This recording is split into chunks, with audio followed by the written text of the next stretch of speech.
So a particularly warm welcome. I believe I've got 4 DGs on. We've got Connie from Ireland. We've got Callum from Scotland South, Alistair from Scotland North, and we've got Angela from Scotland West. So welcome everyone.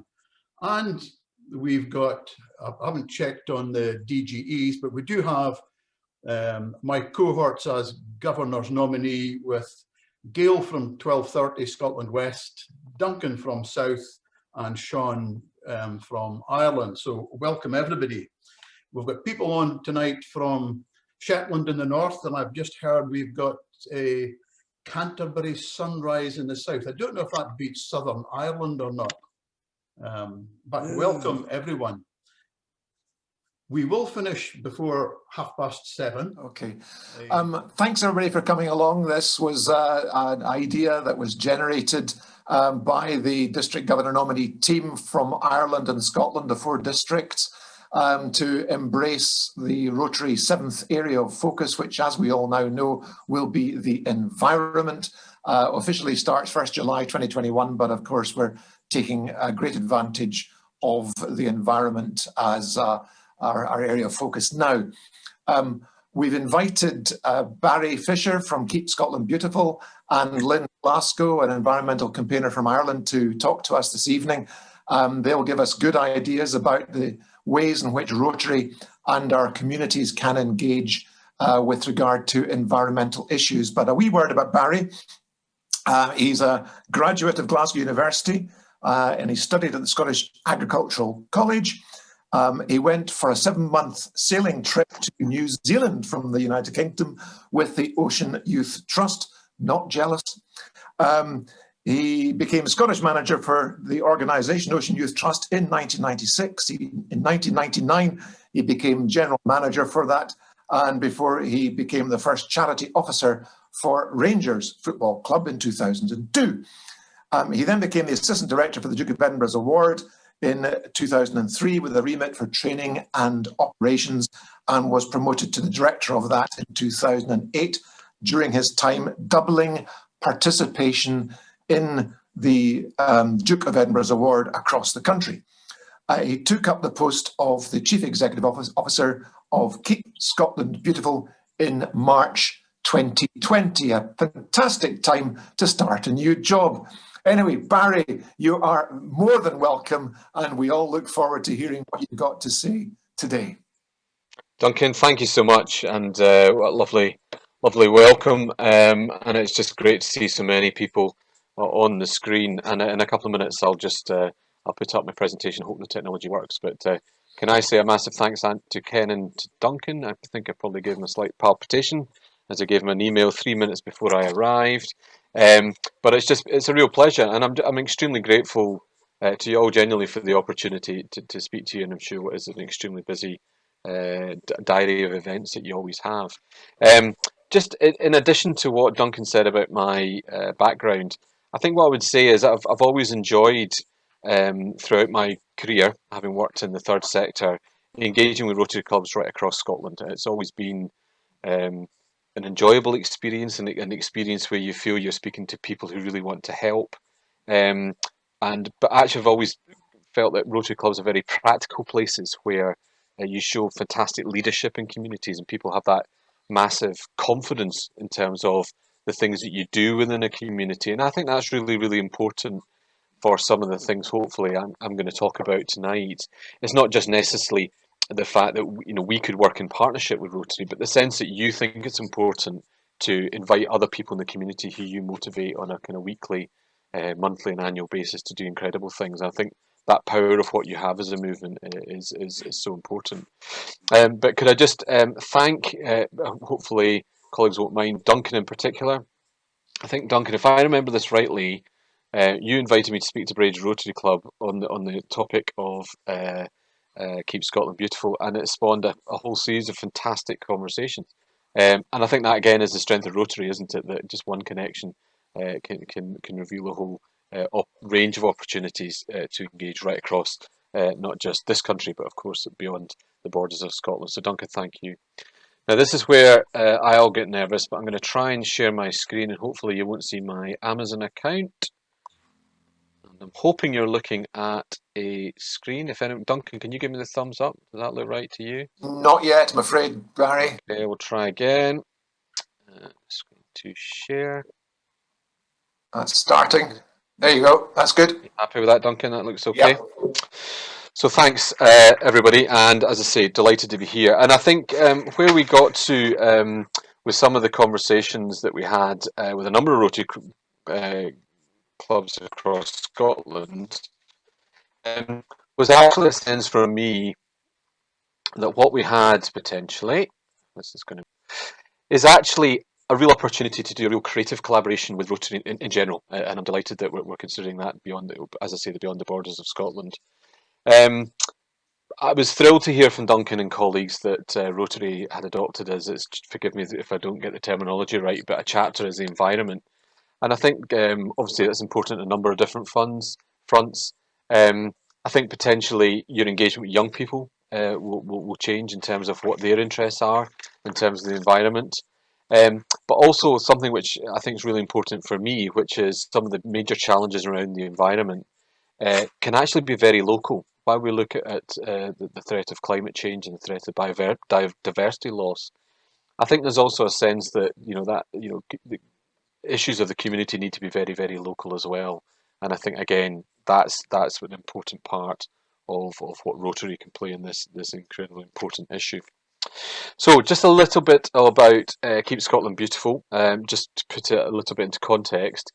So we do have sister organisations across the UK and indeed beyond. So there is Keep Britain Tidy, which looks after a lot of the interests across England, and there's Keep Wales Tidy, Keep Wales, yes, that's right, Keep Wales Tidy, Keep Northern Ireland Beautiful, and we're also part of an international organisation called FEE, which is the Foundation for Environmental Education, which we get a lot of international cooperation. So a very similar model, of course, to the great strength that Rotary has. So in many ways, we have a relatively straightforward and hopefully a very focused sense of what we're trying to achieve around the environment in Scotland. And of course, this is very much related to what we're doing in Scotland. We want to reduce litter and waste. We're very keen on that issue. A very important environmental issue that actually sometimes finds it's sometimes quite difficult to get people to support. People sometimes don't want to be associated with litter. So getting commercial sponsorship to help us do that activity is actually a real challenge. And on a political front, there's not many ministers for litter.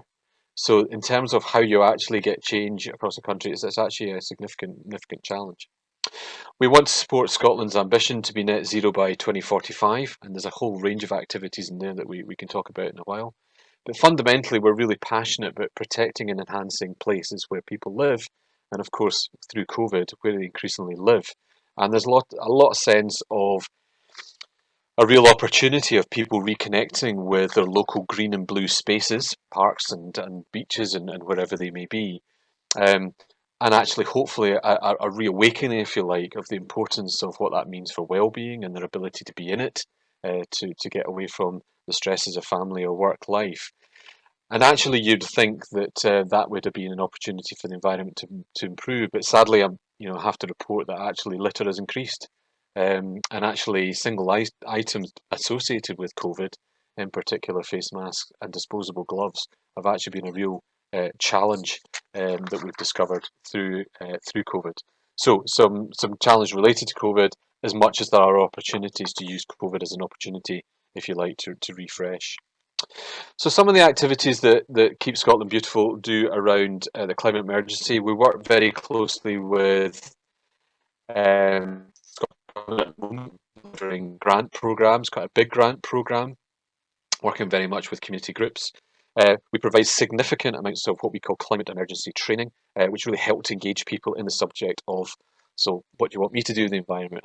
What role can I play, both as an individual, an organisation, and indeed a community? And some of the work we're doing, and indeed some people involved in this call have been involved in that work, is actually trying to generate local community conversations about climate, to try and bring the whole community with you rather than just one or two individuals or one group trying to tackle the problem at a local level. And we think there's a real opportunity for perhaps Rotary to play a role in there, engaging with those people that can make a real difference within a community rather than us trying to work remotely, if you like.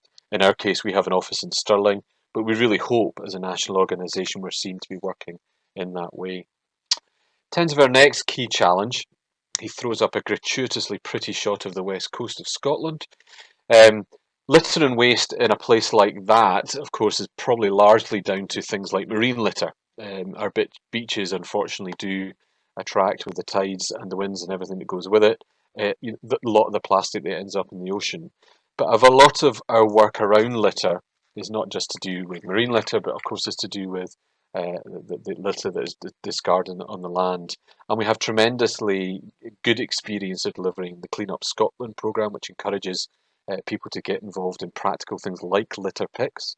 And that's part of a much wider programme where we work across our sister organisations with Clean Up Britain, Keep Britain Tidy, and those programmes are the Great British Spring Clean, maybe some of the things you've heard about, where we try and focus in certain times of the year on cleanups right across the whole of the United Kingdom to try and engage people in the subject. So practically getting groups to choose a place that they know and love, normally a park, or it could be a street, and just focus their efforts on cleaning up the environment. But alongside all of that activity, we're also engaged in a series of education programs with schools, not just linked to litter. We do a lot of work around climate emergency training in primary and secondary schools. But as part of that, we try, in a very engaging way, get material from the streets, whether it's plastic bottles or cans, and turn it into an art project for young people. So it's quite an engaging way for them to understand what's thrown away and perhaps various ways in which we can reuse some of that material.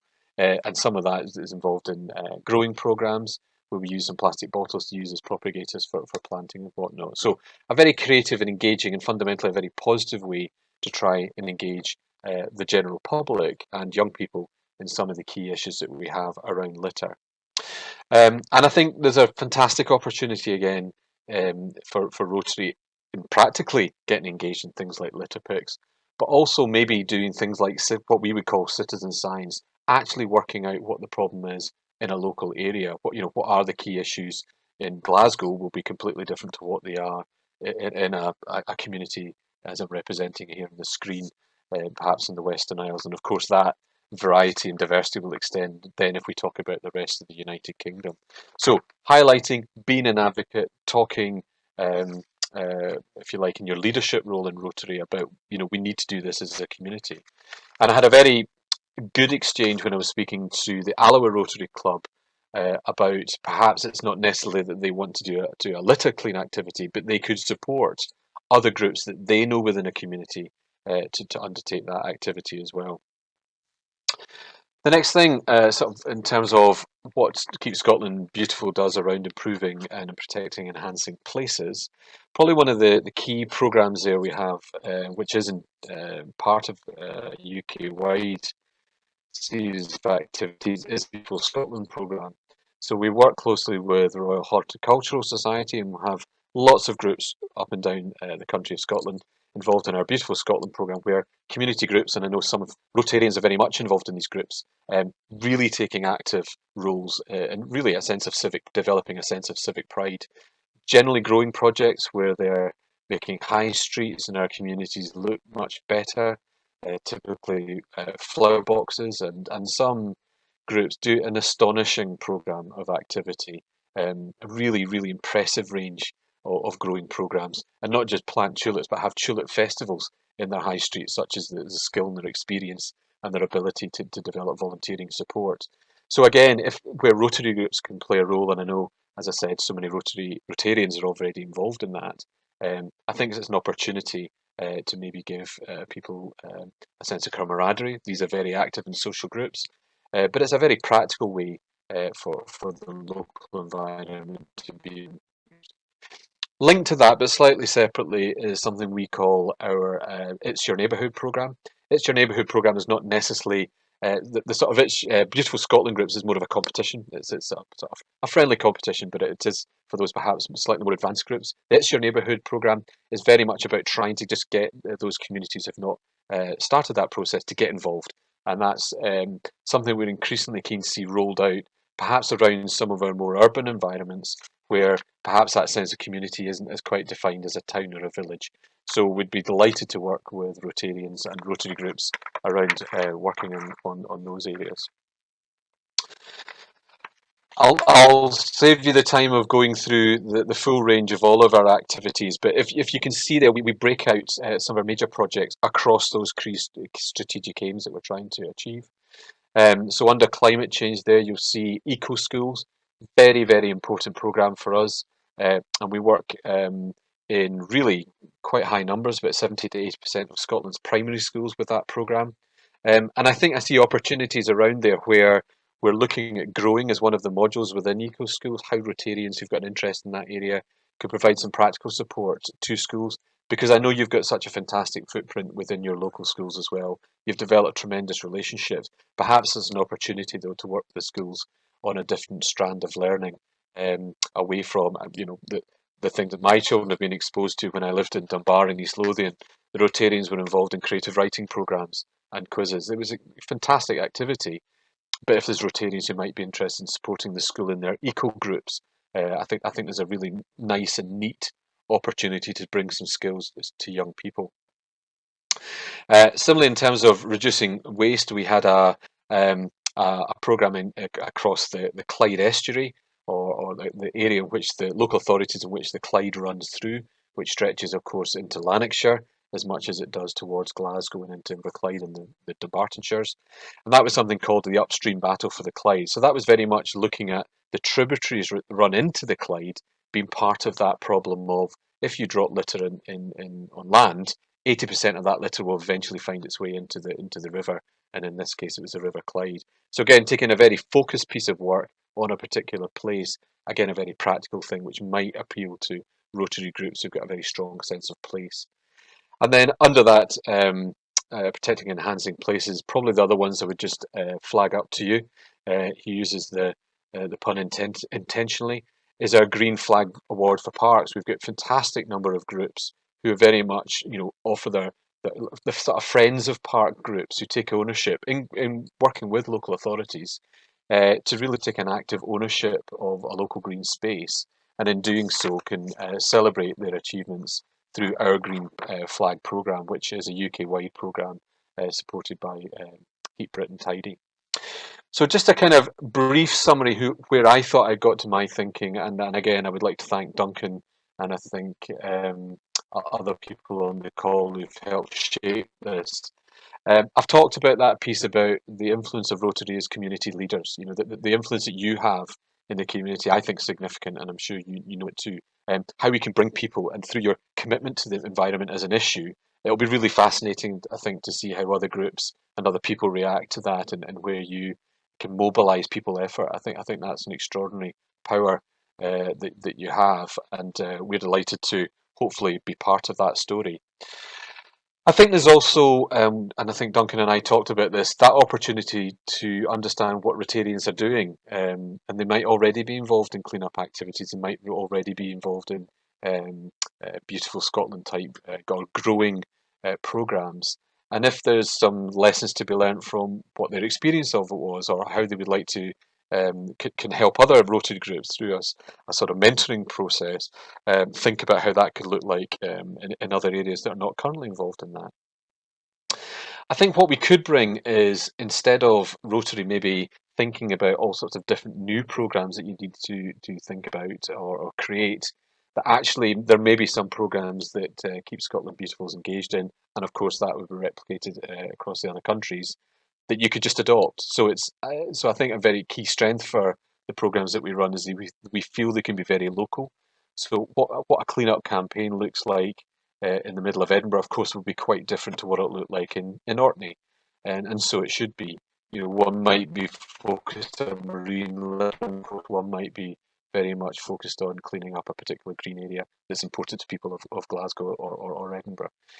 And then the fourth bullet point, I hope will be seen as a friendly challenge, because it came from a Rotarian, and it was the sense that a president of I'll make it anonymous, in the Central Belt, a president of that Rotary club said, sometimes Rotary, we're not always the best at telling our amazing story. And I always felt that it was an opportunity, important to reflect the impact that you have. But actually those practical things that you do in the community, is it not another way to describe that fantastic story of what Rotary does within a community and the action that you take? And I know you're increasingly active across social media, where a lot of people get their information about all of your activities. So again, the way in which, if you join our national campaigns, we can augment the work that you're doing very much to perhaps a new audience across our communication channels as well. So I see it as a really strong opportunity. I think it feels to me like a very natural partnership, and to me it seems like a partnership that can be very organic. It doesn't necessarily require lots of memorandums of understanding, as it just requires a willingness to identify challenges, perhaps at a very local level, and then for us as an organisation, will provide very practical support in terms of programme development and linking into things that are already existing. Conscious of time, I don't know who's chairing, Ken, so I'll pause there if that's helpful to you, to make sure there's plenty of time for questions. Barry, that's fabulous. Thanks very much indeed. I'm going to pass over to Duncan just in 1 second. We'll take questions at the end after Lynne has spoken. So, Duncan.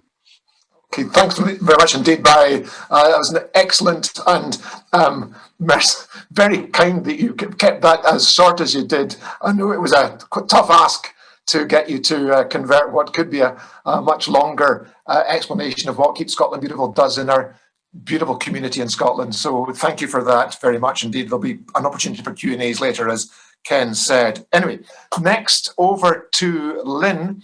Lynne Glasscoe. She lives in Ireland, in the Blackwater Valley in the south of rural Ireland. It's an area that's well known for its dairy farming. It has a lovely verdant landscape, abundance of Norman fortifications, if you've not been there, along the river. Her background is in hospitality and tourism, and beside many ventures and adventures in Ireland, including converting an old water mill into an award-winning boutique hotel, her expertise has taken her to the Caribbean for extended periods, and recently for 2 years in Central Asia. She's been working on an European Union project for responsible tourism, and she has a lot of green credentials with an MBA having a focus on ethical enterprise. Since she returned to Ireland in 2014, she has created an environmental programme for the regional, and I'll get this spelling wrong or this pronunciation wrong, Forage Clubs, an Irish charity that works with young people. She's also contributed articles on the environment to local newspapers. She's written a book, Older, Wiser, Greener, and she has spearheaded or been part of many local green initiatives. So, Lynne, the floor is yours. We look forward to hearing from you. If you unmute yourself, Lynne. I've unmuted myself, and hopefully technology is going to allow me to actually share my screen. Perfect. Okay, and let's start from the beginning.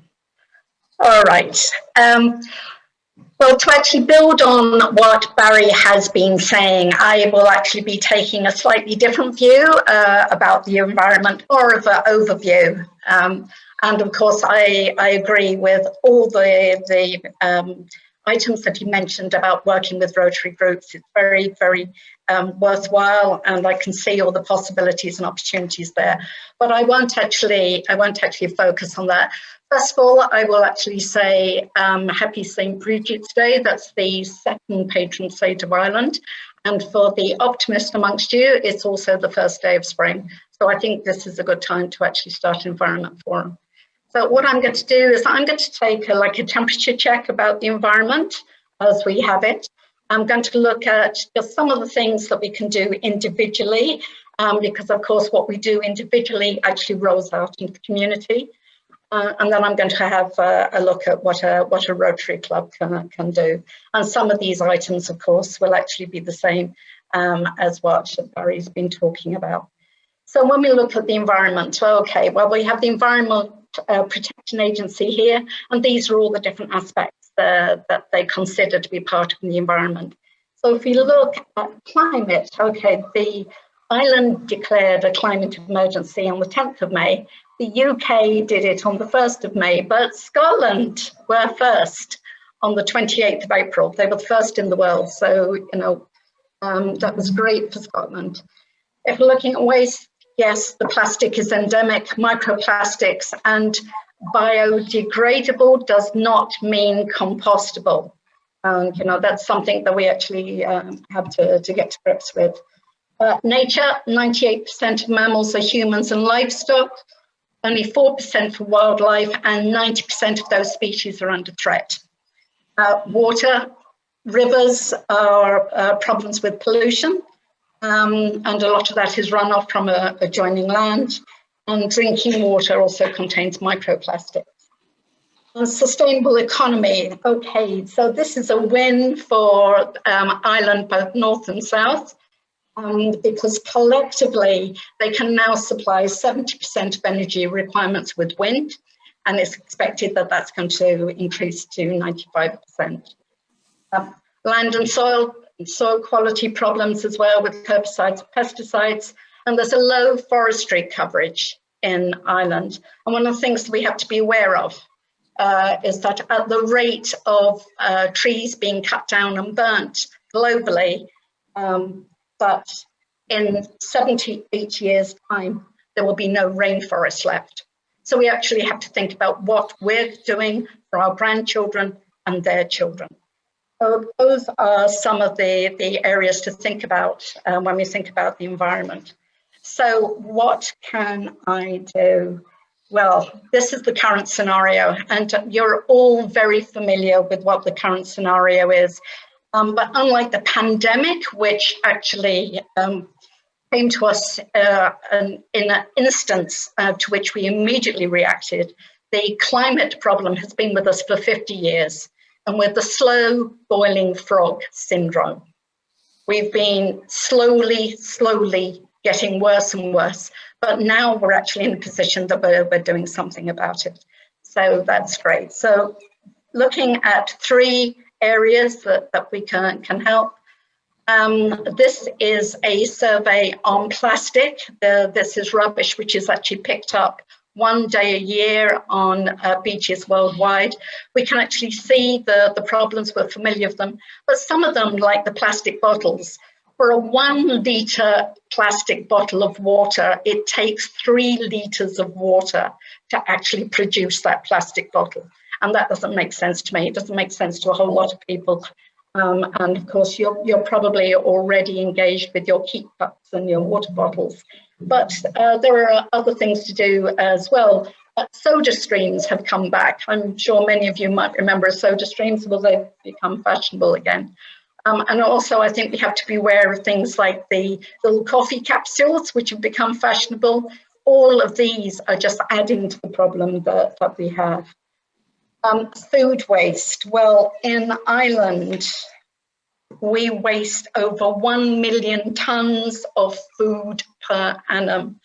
And a third of this comes from households. And that means almost a third of the money that we spend on food is wasted.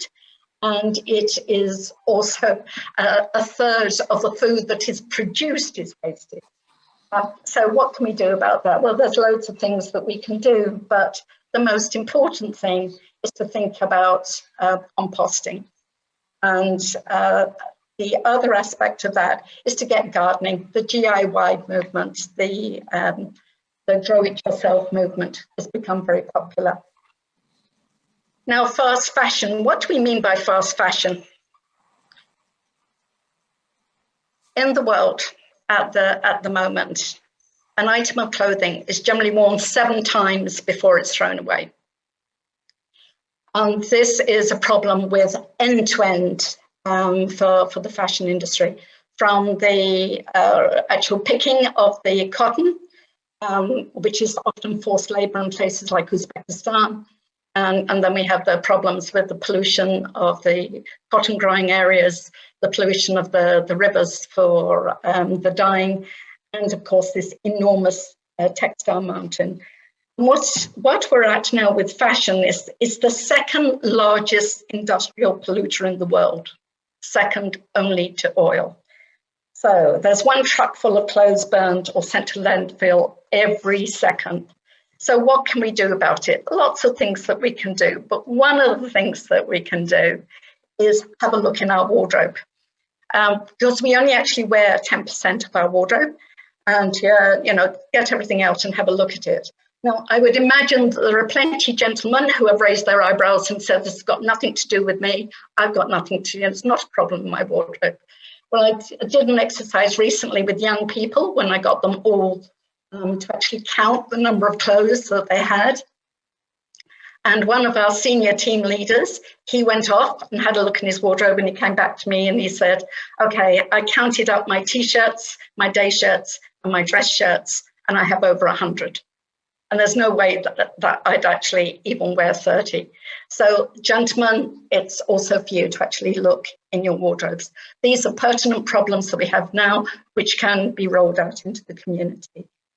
So what can a Rotary Club do?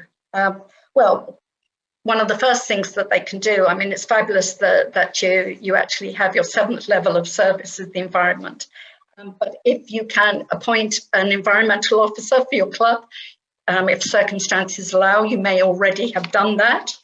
And that person can be the one who is one of the persons of actions. I saw that on Jimmy's screen behind him, the Rotary People of Action, and that's what you need. So what we're going to look at is just a who's who. Now, I'm just going to give a very quick overview of this because Ken has a link to all these environmental associations and organisations. What we have here is the Northern Ireland Environment Agency. This is like a Northern Ireland screen here. And they are the official monitoring and policing agency for Northern Ireland. Now, the Northern Ireland Environmental Link, that is an umbrella organisation, and that has 60 members. And all the logos on this screen are their members, and obviously many more, including Keep Northern Ireland Beautiful, which of course is a sister organisation to Keep Scotland Beautiful. But there is a lot of sort of cross-border cooperation on organisations and associations between Northern Ireland and Southern Ireland. This is in Southern Ireland, we have the EPA, the Environmental Protection Authority, the same policing and monitoring. And the Irish Environmental Network is also an umbrella organisation. So you will have a link with details to these organisations, the majority of which are members of the Irish Environmental Network. But we also have tidy towns and eco groups here. We have almost 1,000 of them in the country. And we also have the green schools. And the green schools are like the eco schools, except for us, they are actually supported by Antashka. And Antashka is the Environmental and Built Heritage organisation, and that's supported by the local authorities and the appropriate government ministries. So those are the organisations that are already working in the environment that you could link up with, and many of you may have already been linking up with them. So what can a Rotary Club do? Well, these are just some ideas that I put together. They build on basically what Barry has been saying. So if we're actually looking at this screen, the group of people in the top corner, they are working on a sustainable community project. And this is with the SEAI. Now, a pioneer in this is a small town in West Cork called Clonakilty. It has a population of 5,000, and they've become a cool community where they're looking at the energy needs for their homes, their schools, their communities, their businesses. But it's also smaller communities. A nearby village called Clashmore with only a few hundred people is also doing the same things. So these are very active. They're also very much in need of support. On a larger scale, we have things like Community Power. This was a community group in 2012 who actually started a wind farm, which they are now able to sell to the grid, but they have actually linked up with other smaller groups around the country, including the Aran Islands. And the Aran Islands will very shortly be independent on energy through their solar and wind activities that they have. Looking at electric vehicles, we've almost got parity in electric vehicles at the moment. It's parity in Norway, and we know that in the next 2 or 3 years, we will actually see probably as many new electric vehicles on the roads as we will traditional vehicles. To actually assist in that, small communities could actually look at putting in charging units in their car parks. This would be both for their residents who actually live on the street and for people coming through. So let's have a look at Don't Waste a Good Roof. And we have Tesco here. Now Tesco is in both north and south of the country. And they have a solar roof there. And that is something which is absolutely to be encouraged with all commercial buildings. Not only do they have the use of that energy for themselves, but they can sell the rest into the grid as well. And this is why it's becoming very, very attractive for communities. But another use for a roof is a garden roof, and that's the slide above that. Great for communities, for pollinators, and you could even sort of grow vegetables and herbs there. And then you could do it on a smaller scale. I have a photograph there of a bus shelter with a green roof. These are very popular in the Netherlands. And if we're talking about saving swifts, the Swift Conservation Society is an all-island society, and they are helping with putting in bird boxes, because traditionally swifts would nest in historic buildings and commercial buildings, and a lot of those are being renovated, and so their nesting sites are gone. And if they don't have a nest, they can't land. They actually will fly forever.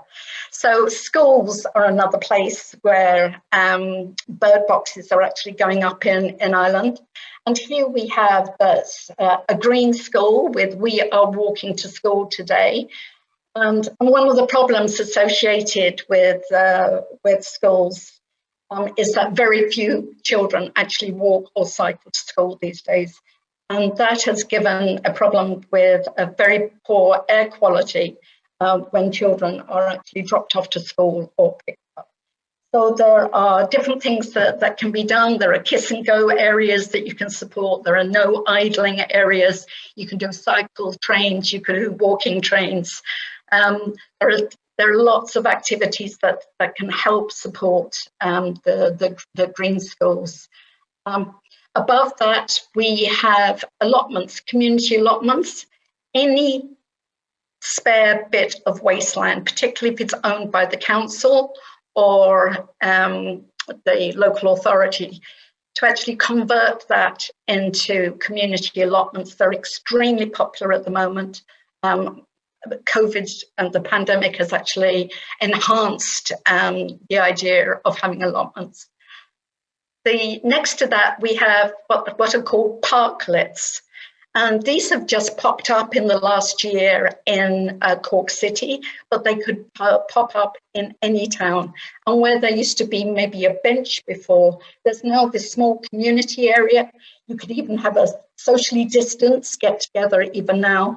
Plus it's a beautiful area with the flowers and plus the pollinators as well. Another use of a very, very small piece of wasteland is the mini forest, forest which started in Japan. And this is where a lot of native trees are packed into a small area, and it's absolutely fantastic for biodiversity. And of course, to encourage young people to actually plant trees. And at a recent program of young farmers, there are about 25 to 30 young farmers, they were asked how many of them had actually planted trees, and 2 or 3 of them put up their hands. And then we were asked, well, how many of you have got chainsaws? And they all put up their hands. So we need to actually engage people when they're young, to actually think of trees as something which is of great benefit to them and their environment. And then coming down, we could have pollinator corners. A lot of you would already be involved in that. And, you know, maybe competitions, residential competitions for the pollinator containers and window boxes awards. And take that a step further with businesses and look at living walls, try and create living walls, you know, because we depend on the bees for our food. So we need all the pollinators that we can get. With our 2 cyclists here, we've got support active travel. At the moment in Ireland, there is a great deal of support for active travel from local authorities and the government. Greenways, blueways, trails, cycle lanes. But equally, this can be a community activity, a community not far from me. They decided to actually put back an old trail which was 40 kilometres long, which hadn't been used for about 100 years. And that's St. Declan's Way, and that's now actually linking up to other trails. And that was a community who had decided to do that. We had the pickups on the beach. Well, that's the eco groups and the tidy towns. And you know, we've already sort of addressed all the support that you can give those. So that is some ideas for you on what a Rotary Club may do.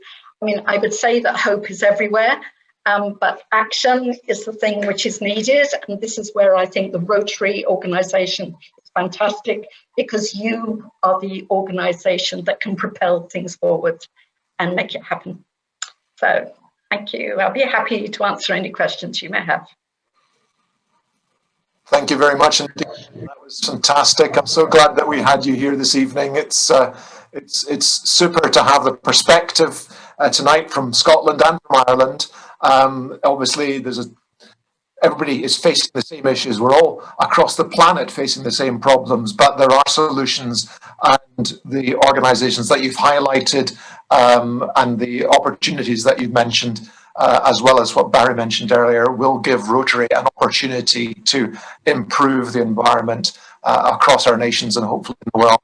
As Lynne says, we're open for questions and answers, and Jimmy Johnson was first to get his hand up. So Jimmy, if you could unmute yourself and you could ask your question.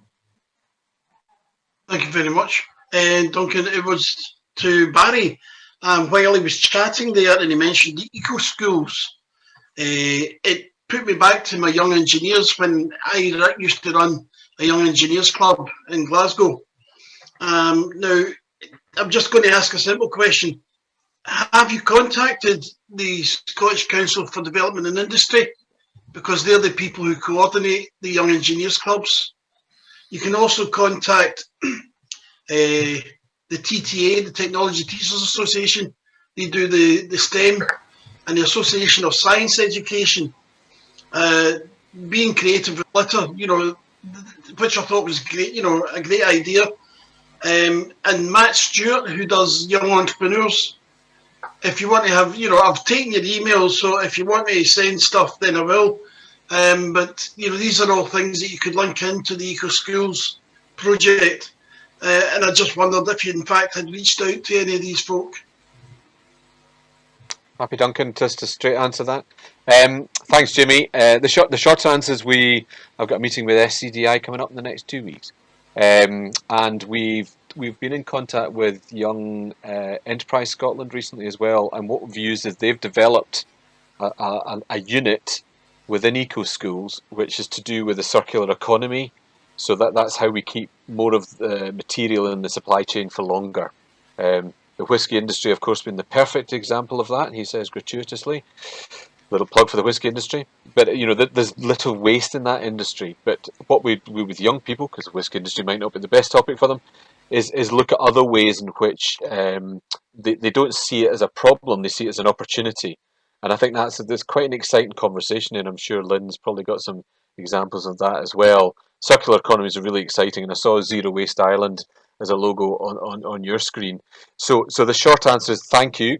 We continue to engage, and what we try and do, Jimmy, is try and work nationally and plug in some really exciting ways for schools to think differently about the environment, and you've just given some great examples there. So the change that we need, the scale of the change that we need across the world, but particularly the countries that we've got responsibilities for, it is not just people with an interest in the environment doing more in the environment. It's how we get engineers, doctors, nurses, teachers, lawyers, everybody thinking what's their part of that in the role that they do. So you're raising an incredibly important point, and I think that just refers back to then the perspective of a Rotarian going in and joining an eco club from a perspective of whatever business background you've got or whatever career background you've got. I think it's really exciting, actually. But thanks for that. Thanks, Barry. And I'm sorry, I'll just shut up, but I'll email you because I've got a few more ideas to share with you. Great, thanks. Okay, thanks. Chris from Canterbury Sunrise, you're next up. And after that, there's Breda Diedigan, and after her, if we have time, there'll be Claudia. Okay, thanks very much for that. And I just wanted to say a big thank you to both contributors, and in particular to Ken in his presentation. He acknowledged the importance of the oceans and keeping the oceans litter free, particularly from plastics, because the oceans, we look at the oceans and they seem huge and vast and so on. The fact of the matter is that they are a CO2 dump and can't take any more. So thank you very much for acknowledging that, and also thank you for inviting District 1120 to join you. It's been really great, which illustrates the advantage of Zoom. My wife at the moment is speaking to Prestatyn Rotary Club. Here I am talking to you in Scotland with contributors from Ireland, which we simply couldn't have done. And you imagine 140, is it, contributors, getting all us together face to face would have a huge impact on the environment in terms of CO2 emissions. And I think one of the other actions that Rotary clubs can do is think very seriously about their future meetings.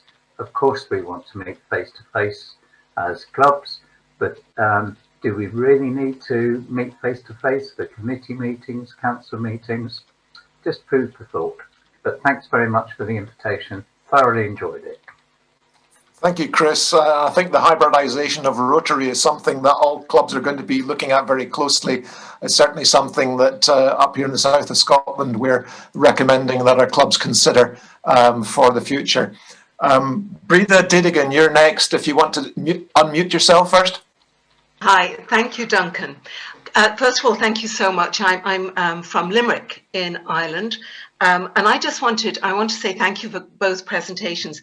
And Lynn, I really enjoyed the pictures that the slides that you used were very effective. I just wanted to ask you something. A lot of what we saw seems to be very much focused on rural areas. I know in our club, we are based in a city in Limerick, and I'm sure other cities across Scotland and England, because that's where I grew up, I have the same problem, but it's kind of the morning after the night before. The litter is unbelievable in the cities. And I do know a group of business people in Limerick have started their own project to kind of keep the city clean on a Sunday morning. It's absolutely littered. And we, as a Rotary Club, had just decided we would get involved with them. But I suppose, Lynn, my question is around government. There are no government employees or public servants working on a Sunday, and it is, particularly distasteful to walk around the city. Have you had much success in dealing with those kind of issues with the Irish government? I think the Irish government is particularly aware, particularly at the moment, because obviously, we have the Greens in government as well about all these issues. And there is local support, community support for people whose role is to actually keep areas clean. Now, whether these areas are urban or rural, they can do that, but that is very much a Monday to Friday job. I think one of the things that we need to do, and it doesn't matter whether you're in a rural area or whether you're in an urban area, is that it is often maybe teenagers, younger people, and this is where it's so important to get them young. So this is where the green schools and the eco schools are really important, so that that type of behaviour is something that they don't engage in. And I mean, I've been working with Freuga, which was a group, and I started the environment grouping with that. But in a way, it is quite difficult to get older children engaged about the community aspects of the environment. But certainly there's all sorts of activities that you can do with them. They like to be outside as well. They prefer to plant a tree rather than pick up litter. But somebody was suggesting once, well, pick up all the litter, take it to the local school, dump it on their desks and say, okay, what do you want to do with it now? It's a bit extreme, but there is always something that we can do. But engagement, I think, with young people is key. Thanks, Lynn. Thank you, Lynn. No, we've only got time for one last very short question. So I'm sorry, Claudia, if you could make your question as brief as you can once you've unmuted yourself, I'd be most grateful. Hi there, can you hear me? Yes, indeed. Can you hear Carry me? on. Yes, we can. Carry on. Excellent.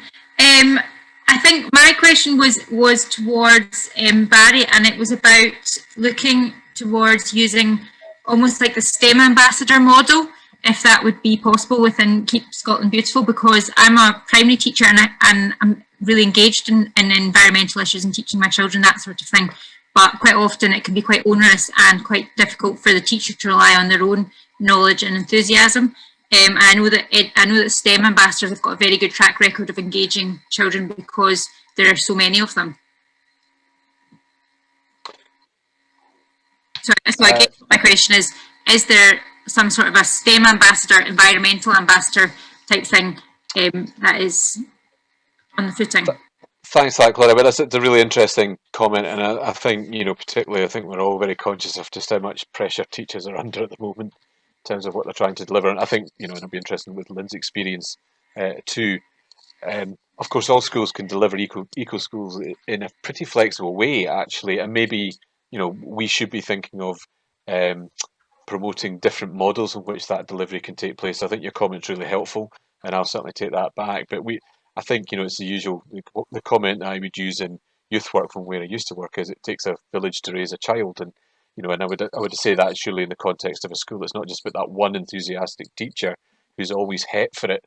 I think what we need to do is develop a culture. And that's what Eco Schools is trying to get at, is not just about that. And you're doing an incredible job. But fundamentally, the school has to understand its responsibility. Everyone has to contribute. And that, and I know many schools take very seriously and are very passionate about how the community are part of that engagement. And of course, Rotary have been right at the heart of that. So coming in, Rotary speaking the language of, we get eco schools, we know what you're trying to achieve, how can we help? That feels like an incredibly helpful step forward as part of what we're talking about here. So great, I really appreciate that, thanks. Excellent. It's 7:30. I can't believe how fast the time's gone. I thank you to everybody for joining us. 144 on at our peak. I was watching the chat, guerrilla gardening, go and steal a corner of ground that's not being used. Plant 1 million trees. Rotary's had that challenge before. It's only 1 tree for every Rotarian in the world. I'm sure there are a lot more questions, and if you want answers to them, invite these speakers along. And I'm sure we'll hear more about Rotary's initiatives for COP26 in Glasgow. And there's been lots of chat in there. I'm delighted to hear it's spring, Lynn. It doesn't feel like that here today. Thank you, Duncan, for the help tonight. A particular thanks to Lynn and to Barry for 2 very complimentary talks and really caused a lot of thought. Thank you very much, both indeed. Our next joint forum is already planned. It's the 12th of April. And we'll look forward to everybody there. I'm sure we'll have an equally good topic. And for those in District 1010, Scotland North, we'll be back again next week. So thank you all very much. And as I say before, have a safe journey back to your couch. Good night, all. Night, Ken. Thank you, Ken. Good night, all. Good night. Thank you. Good night.